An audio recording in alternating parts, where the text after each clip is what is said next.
What's up, everybody? This is Fred Richani of TSC News here to rapidly recap WWE Monday Night Raw, July 11th, 2016. What a crazy day it has been in the world of sports and entertainment. The UFC bought for $4 billion by WME IMG, a entertainment conglomerate, a powerhouse run by Ari Emanuel, who Ari Gold, the character from Entourage, is based on. Crazy. The MMA landscape will change forever. It already has changed forever. You got Tim Duncan retiring. Kobe Bryant and Tim Duncan retiring in the same year? Good Lord. And now we had Raw. And Vince McMahon was going to name a Raw commissioner and a Smackdown commissioner. And granted, those announcements pale in comparison to what happened today in the NBA and in the world of MMA. But still, as a wrestling fan, I got excited because the draft is right around the corner. Next Tuesday, clubs going up on a Tuesday, kids, because the draft is back. And we're going to get some fresh rosters from some fresh concept, some fresh shows, fresh rivalries, fresh titles, fresh everything. Feels like Subway. Eat fresh. Only it turned out to be the opposite, at least for this week. You see, Vince came out at the end of the show. He left it till the end of the show. He didn't come out at the 10 o'clock hour and worry about that late 3-hour drop or 3rd-hour drop. No. They built this up for the main event. This was the main event segment. And Vince McMahon asked his kids to convince him as to why they should run SmackDown. And Stephanie said she's shown ruthless aggression and that she doesn't care what these fans think and yada yada, the usual Stephanie spiel. Shane O'Mac cut this long, passionate promo about how he wants to be the commissioner, how the fans love him, how he represents change, and he's the one that can respectfully disagree with Vince and tell him what he needs to hear, not what he wants to hear. He was also sweating bullets, very reminiscent of Ric Flair. I mean, I don't know if it was hot in the arena or he was just amped up or maybe he oiled himself with his tan. I'm not too sure. Maybe a combination of all the above. So Vince McMahon said, I want you guys to slit your throats. I want competition. I want ruthless aggression. And then he has a drum roll and he says, the new SmackDown commissioner is Shane McMahon. And Shane McMahon does his dance. Here comes the money. So he does a little dance.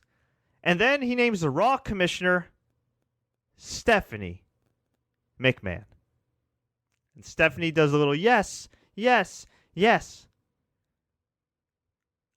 And then Mr. McMahon says, next week, you'll announce GMs for each show since you guys will need to run this like a real business. And then at the end of all this, we'll see who's better and who will take the keys to my WWE kingdom. And Stephanie and Shane traded some barbs. Stephanie said, you're going to wish you were never born. And she says, you talk about the game.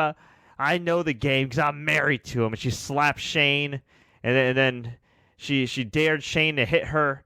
And instead, Shane just gave her a kiss on the cheek. And then she tripped over the ring steps. And I think that was accidental. But they played it off like it was part of the angle and everything. And that was that.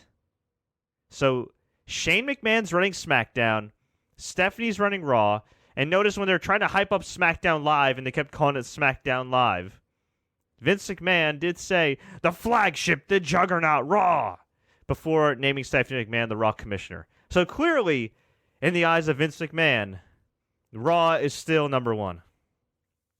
The problem is, it's going to have to be number 1A or B to SmackDown. And perhaps he was just saying that he was caught in the moment.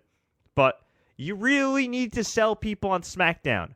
A lot of people like Shane. He's an incredibly likable guy in and out of the ring. But you need more than that.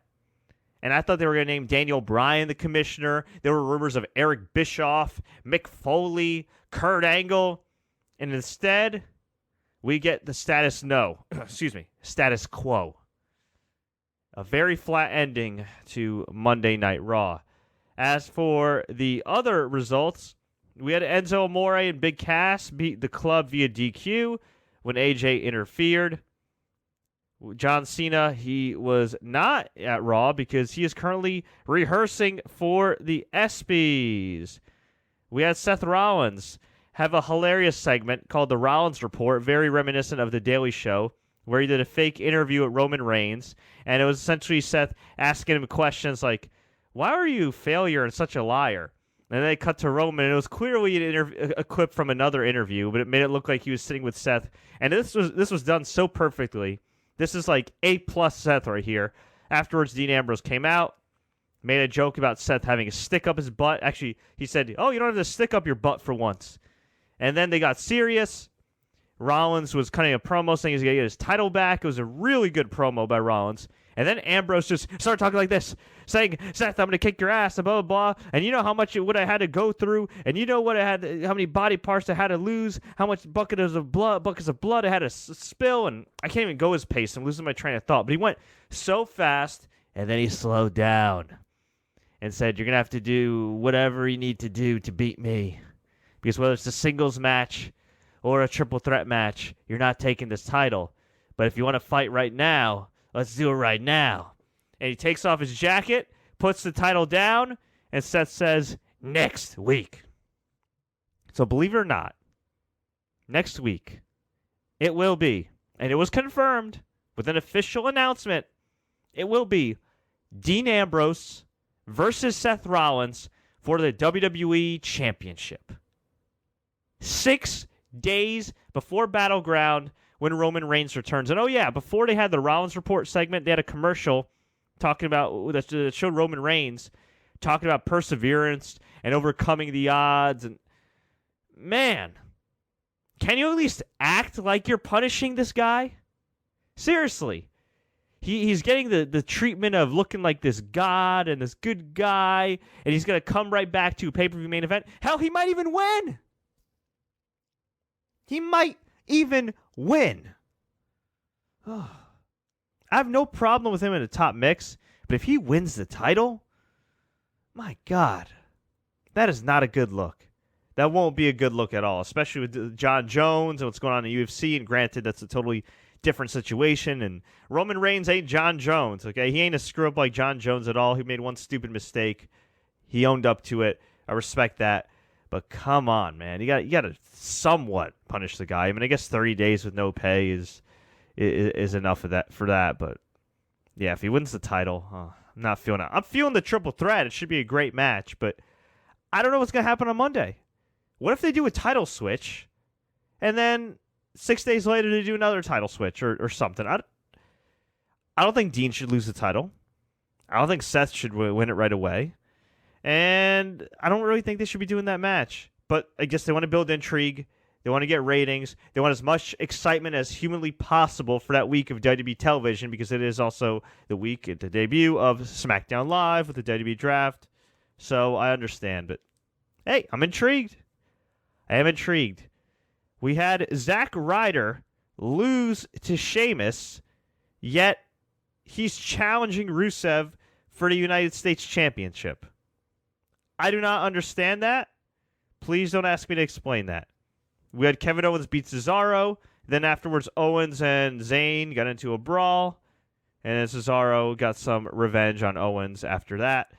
Titus O'Neil squashed Heath Slater. Just totally squashed him.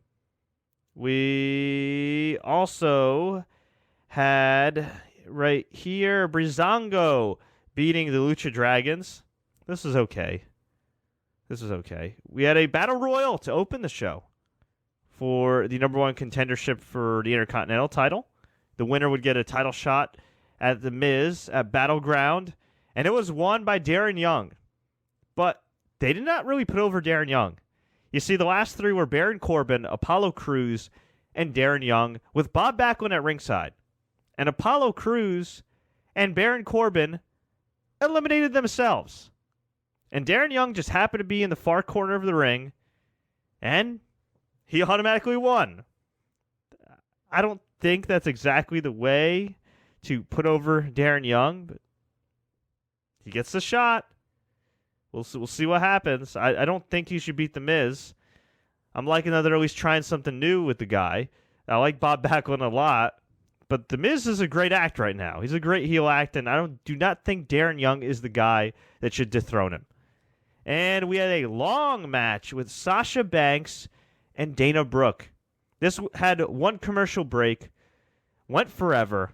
It was okay. Not good, not great. I don't know if it was very bad. It was okay. It was kind of there. I know people are getting on Dana Brooke, and I really don't think she's ready for prime time. I thought she was initially because she looked pretty damn good in NXT, but she had a long layoff. I don't know if it was injuries. I don't know if it was enhancements or something. Hey, whatever. I ain't judging. She can do whatever she wants. It's her body. But whatever the reason was for her long layoff, ever since she's come back, she really hasn't looked all that great. Not physically, she looks great. I'm talking about in the ring. And perhaps it's just the fact that she was rushed to the main roster, put in these TV matches that aren't exactly favorable to her in terms of displaying her strengths, the fact that she's Charlotte's lackey, the fact that she's coming out to Charlotte's music. It's the fact that they haven't really given her a lot of promo time. I mean, at least if they showed some video packages of her as the total diva like they did in NXT and built her up and had her do her entrance and give her the theme song and everything else, I think she'd be all right. But the crowd doesn't really care for her. She's not that great in the ring. And at the moment, she is floundering. And I don't think anybody has any interest in seeing her wrestle Sasha Banks again. But they are going to wrestle again because Charlotte said, Sasha, if you want a shot at my championship, you should probably beat Dana Brooke again on SmackDown. But it's a fluke, like the lottery. So we have to sit through another Dana Brooke, Sasha Banks match just to get to Charlotte and Sasha Banks. And I have a strong inkling. I have a feeling that we are not going to get that match at Battleground. I could be wrong. Maybe they'll do Becky and Sasha against Charlotte and Dana Brooke. But I think, did they do that before? They may have done that at the last pay-per-view.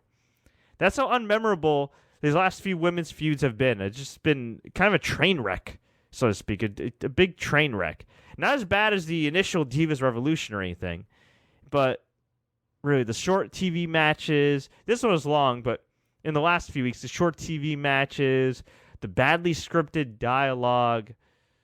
I'm not feeling it at all. But I think if Sasha eventually wins the title, I do think things will get better. If Nikki Bella makes a comeback, even if it's on a part-time basis, she's a pretty big star.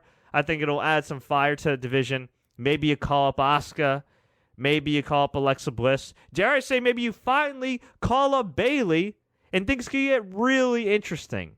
But at the moment, Charlotte is kind of the female Roman Reigns, so only not as good. And I think it's kind of bogging down the women's division, along with Dana Brooke clearly not being ready for prime time. Overall, though, I'd say it was an okay show. Not good, not great. There was a lot of intrigue. That Seth Rollins Ambrose segment was very good. I have no idea if they actually think they're going to get Roman Reigns over as a babyface when he comes back, doing all this stuff where they bury him and Seth Rollins calling him a cheater. Seth Rollins got a huge reaction. He got a huge reaction. So, Roman. What are they going to do with Roman? I guess they just keep pushing him. I guess they just keep him as a babyface and say that it's okay, people just boo in 2016. But at some point, they're going to reach a breaking point creatively with him, and they're going to need to do something drastic. I still think it's a heel turn. I think it makes the most sense. Hell, do a double turn with Seth and Roman. Do something. Something. Because right now, the way it stands, and when he comes back, I'm telling you, it ain't working. He's good in the ring. He's got a damn good presence, but the overall package, it just ain't working. Oh, and how could I forget?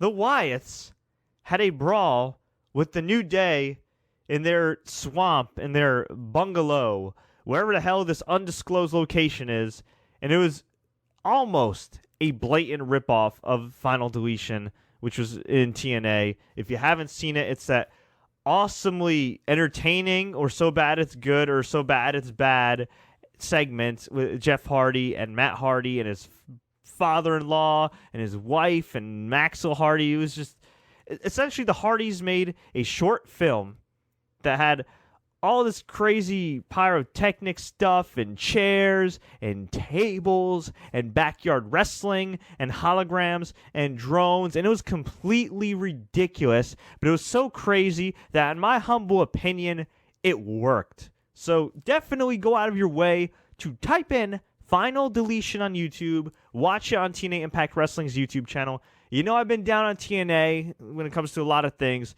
but I think they hit a home run in this respect. The problem is they peaked. They peaked right here. I think Matt Hardy and Jeff Hardy should just leave TNA after this. They can't get any better. What else are you going to do? You can't make these short films every week. But evidently, somebody in WWE, maybe Xavier Woods, saw it. A lot of people saw it and said, hey, we should do that. And unfortunately, the Bungalow Brawl did not deliver like the Final Deletion.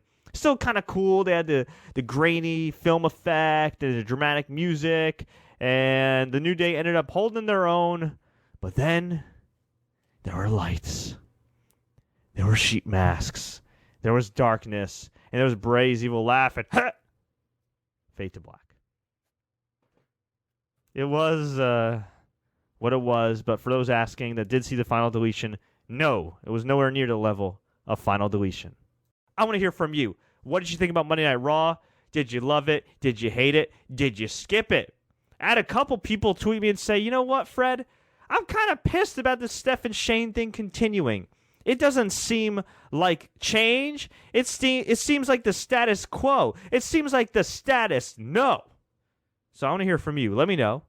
Leave a comment below. Tweet us, Facebook us. Do what you got to do. If you enjoyed this update, please like, share, take care, and don't forget to subscribe for more pro wrestling updates.